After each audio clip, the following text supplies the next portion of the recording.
सभी को नमस्कार। पिछले कुछ समय से मैंने स्विमिंग पूल में और बहुत तैरते हुए देखा है। मुझे नहीं पता ये क्यों हो रहा है। मुझे नहीं पता कि ये इस चैनल पर हमेशा रहेगा या नहीं। खैर, आज मैं जिस बारे में बात करना चाहता हूँ वो एक ऐसा विषय है जिसमें मेरा मानना है कि एआई बहुत बड़ी भूमिका निभाने वाला है, और वो है सेक्युलर साइकिल्स। ये एक काफ़ी दिलचस्प और नया पहलू है, एक नया अध्ययन का क्षेत्र। हालांकि ये लंबे समय से रोचक अध्ययन का विषय रहा है, लेकिन आज हमारे पास पैसे कई उपकरण हैं जो पहले नहीं थे।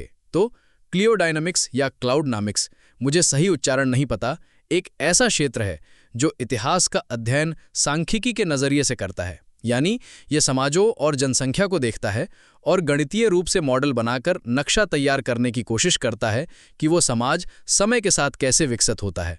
आज जिस तरह का एआई प्रोसेसिंग हम कर सकते हैं, जिस तरह की मशीन लर्निंग, सांख्यिकीय प्रोसेसिंग और हमारे पास जो बिग डेटा है, उसके साथ हम इतिहास का भी सांख्यिकी तरीके से अध्ययन कर सकते हैं। इस क्षेत्र के सबसे महत्वपूर्ण प्रोफेसरों और शोधकर्ताओं में से एक हैं पीटर टर्चिन। मैं उनकी किताबें पढ़ने की सलाह देता हूं, वे बहुत रोचक हैं। खासकर मैंने सेक्युलर साइकिल्स और द एंड टाइम्स पढ़ी हैं, और दोनों आने वाले निकट भविष्य के लिए काफ़ी नकारात्मक तस्वीर पेश करती हैं। हमने अपने समाजों को रियल टाइम में टूटते हुए देखा है।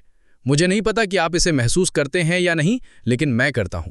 कुछ ना कुछ समाज के ताने बाने में टूट रहा है, धीरे धीरे लेकिन निश्चित रूप से। या फिर ये पहले ही टूट चुका है और अब हम समझ रहे हैं कि इसका मतलब क्या है। लेकिन हाँ, कुछ टूट चुका है। अगर आप क्लियोडायनामिक्स देखें तो आपको पता चलता है कि जनसंख्या एक तरह के चक्रीय पैटर्न से गुजरती है।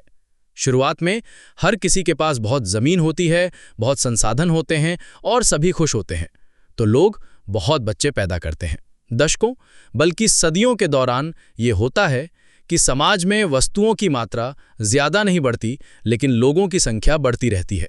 तो औसत व्यक्ति धीरे धीरे और गरीब होता जाता है और अंत में समाज ढह जाता है, क्योंकि वो इतनी जनसंख्या को सहारा नहीं दे सकता। अगर आप आज के समाज को देखें, क्या ये परिचित लगता है? क्या आपने खाने की कीमतें बढ़ते देखी हैं? क्या आपने जीवन यापन की लागत बढ़ते देखी है? क्या आपने किराए बढ़ते देखे हैं? मुझे लगता है आपने देखे होंगे। तो क्या आपने वेतन भी बढ़ते देखे हैं? और आपको क्या लगता है, भविष्य में वेतन बढ़ेगा या घटेगा? दुर्भाग्य से मुझे लगता है कि ये घटेगा, कई कारणों से, लेकिन सबसे बड़ा कारण एआई है।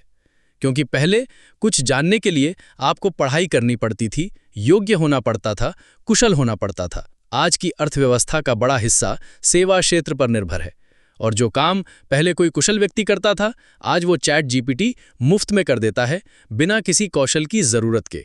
तो मेरा भविष्य को लेकर नज़रिया थोड़ा निराशाजनक है, पीटर टर्चिन की भविष्यवाणियों के कारण, और इस वजह से कि ये एक ऐतिहासिक चक्र है जो कई बार दोहराया जा चुका है। लेकिन हाँ, एआई हर नौकरी ले लेगा, हर कोई गरीब हो जाएगा, और मेरा मतलब है यही पूरी कहानी नहीं हो सकती।